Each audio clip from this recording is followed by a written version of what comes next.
নমস্কার, আমি জবা। কেমন আছেন সবাই? আশা করি সবাই ভালো আছেন, সুস্থ আছেন। আমরাও ভালো আছি। আমার আরও একটি নতুন ব্লগে সবাইকে স্বাগত জানাই। আর এদিকে জানেন তো, সমস্ত বাসি কাজ সেরে তারপরে দেখেন মেয়েদের জন্য ব্রেকফাস্ট বানাচ্ছি। আর এদিকে সবার প্রথমে সুজি ভেজে নিলাম, আর আজকে বানাবো ঝাল সুজি। আর যেহেতু আজকে নিরামিষই, এর জন্য ঝাল সুজি বানিয়ে নিই, এটা খেয়ে নেবে সকালবেলা। তারপরে দুপুরবেলা একেবারে গরম রান্নাটা করব, তাহলে খেতে ভালো লাগবে। তো যাই হোক, এদিকে দেখেন কারি পাতা, গাজর, আলু, লঙ্কা সব কিছু আমি কেটে নিয়েছি। তো যাই হোক, সব একে একে দিয়ে তারপরে সুজিটা দিয়ে নেব, দিয়ে তারপরে ঝাল সুজি বানাবো।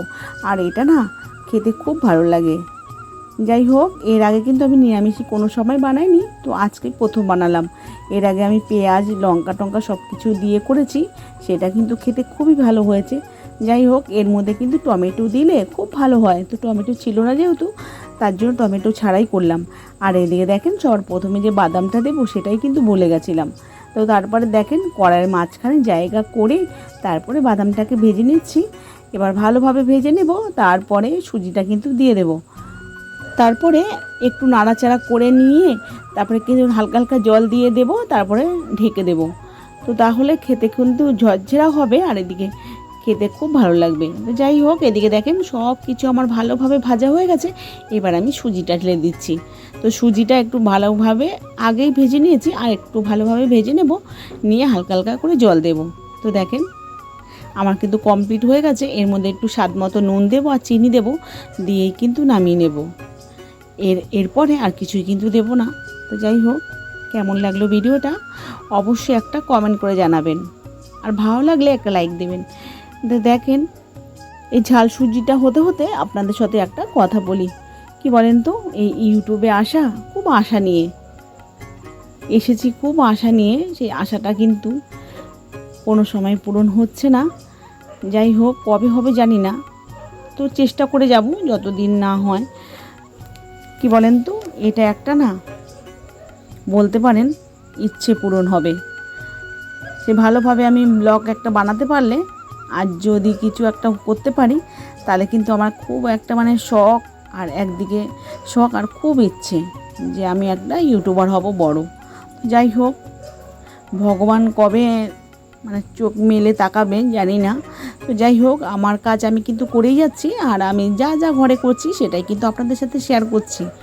আর জানেন তো, দোকানের কাজটা না একদমই দেখাতে পাচ্ছি না, কারণ হচ্ছে দোকানের মধ্যে জানেন তো বিভিন্ন ধরনের লোক থাকে, আর এক একজনে এক এক রকম কথা বলে, তার জন্য না আমি দোকানের কাজটা আপনাদের সাথে শেয়ার করতে পারি না। তো যাই হোক, যখন দোকান ফাঁকা হয়ে যায় তখন কিন্তু আপনাদের সাথে কিছু কিছু শেয়ার করি। তো যাই হোক, তো এদিকে দেখেন আমার কিন্তু কাঁচা হয়ে গেল সব কিছু। তো অনেকগুলো ভিজিয়েছি, আর অনেক দিন পরে না রৌদ্র উঠেছে অনেকটাই, তার জন্য ভাবলাম যে না, আজকের দিনটা না মিস করা যাবে না। তো অনেকগুলো কেচে নিলাম, অনেকগুলোই জমেছিল।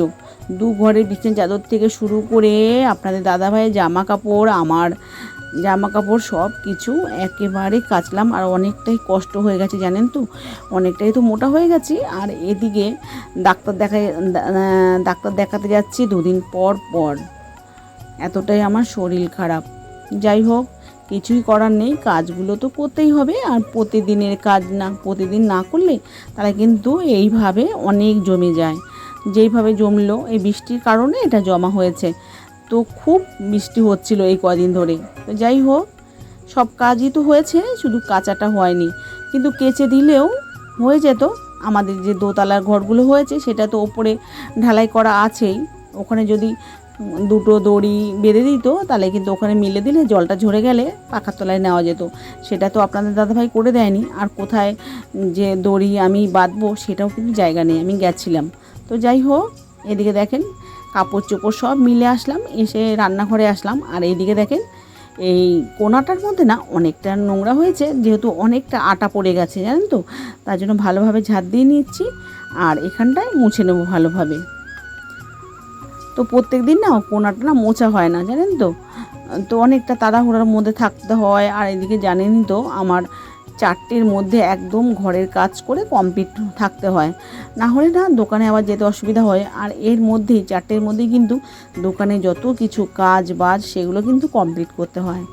তো এর জন্য না অনেক টাইম আমি পাই না, তো যেটুকু পাই সেটুকু কিন্তু আপনাদের সাথে শেয়ার করি। আর আমাকে না সারাক্ষণ দোকানেই থাকতে হয়। এই দেখেন এই কাজগুলো করছি, তার আগে কিন্তু আমার এদিকে আলু সিদ্ধ করছি, রান্না বান্না করছি, এগুলো কাজগুলো করছি। না করলে না তাহলে কিন্তু আমার এই কাজ করতে করতে অনেকটাই বেলা হয়ে যাবে, আর এদিকে কাজগুলো কিন্তু হবে না। আমি কিন্তু এদিকে প্রেসারে আলু সিদ্ধ দিয়ে দিয়েছি, আর এদিকে ভাতও বসিয়ে দিয়েছি। তো ভাত তো আমার হয়ে গেছে, আর সকালবেলা তো জানেনি ঝাল সুজিটা খেয়ে নিয়েছি, আর সবাই বলছে পেট ভরা ভরা লাগছে, কেননা ওখানে তো বাদাম ছিল অনেকগুলো, এর জন্য সবার পেট ভরা ভরা লাগছে। আর যাই হোক, আমার তো অ্যাসিডিটি হয়ই না, কারণ হচ্ছে আমি প্রত্যেক দিন একটা করে গ্যাসের ওষুধ খাই। আমি বুঝতে পারছি না কিন্তু ওদের কি হয়েছে কি না কে জানে, তো বলছিল যে পেটটা না ভরা ভরা লাগছে। তো যাই হোক, কোন সকালে খেয়েছে 10টার সময়, আর এখনও বলছে ভরা ভরা লাগছে। এখন অন্তত 2-3 ঘন্টা হতেই চললো।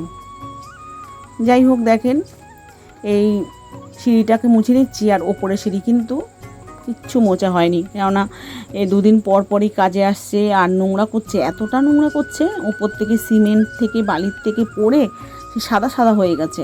তো কিচ্ছু করার নেই, এখন পরিষ্কার করছি না। এর আগের দিন না খুব ভালোভাবে আমি পরিষ্কার করেছিলাম, তো এরপরে নোংরা করে জায়গাটা একদম যা ইচ্ছা তাই করে রেখেছি। এর জন্য না এত কষ্ট না এখন আর করতে পারি না। তো যাই হোক, ওটা পরেই করব, এইটুকু করে রাখছি। এটা হাতের কাছে, তো এটা সবসময় মুছে রাখি। আর এই রান্নাঘরটা আর ওই কটা সিঁড়ি, নিচের সিঁড়িগুলো, এগুলো প্রত্যেক দিন মুছে রাখি, তো তাহলে অতটা কষ্ট হয় না। আর ওপর থেকে মুছে মুছে এসে সেটা যদি নোংরা করে না খুবই কষ্ট হয়, জানেনই তো সবাই যারা আমার মতন যে ঘরে থাকেন। আর আমি তো আর শুধু ঘরে থাকি না, ঘরে যদি থাকতাম অনেকটাই টাইম পেতাম, আমাকে কিন্তু এ কাজগুলো করতে হয়, আবার দোকানেও যেতে হয়। তো যাই হোক, আমার রান্নাঘরটা ভালোভাবে মুছে নিলাম। আর এইদিকে দেখেন উপরের সিঁড়িগুলো দেখতেই পাচ্ছেন কতটা সাদা সাদা হয়ে আছে। তো এদিকে দেখেন আমার আলু সিদ্ধ করা হয়েও গেছে। তো যাই হোক, আলু সিদ্ধটা আমি এখন নামিয়ে ভালোভাবে চেপে চেপে ভালোভাবে একদম মেখে রাখতে হবে সেটাকে, না হলে না পরে যখন আমি কষাবো তখন কিন্তু ভালো হবে না, তখন ঝরঝরে হয়ে যাবে। তার জন্য এখন রাখবো না, আঠা আঠা হয়ে থাকবে, গরম গরম এগুলোকে মাখতে হয়। তো এদিকে দেখেন এই জায়গাটা ভালোভাবে মুছে নিলাম, এটা প্রত্যেক দিনই মুছতে হয়। তো যাই হোক, আজকে তো শেয়ার করলাম।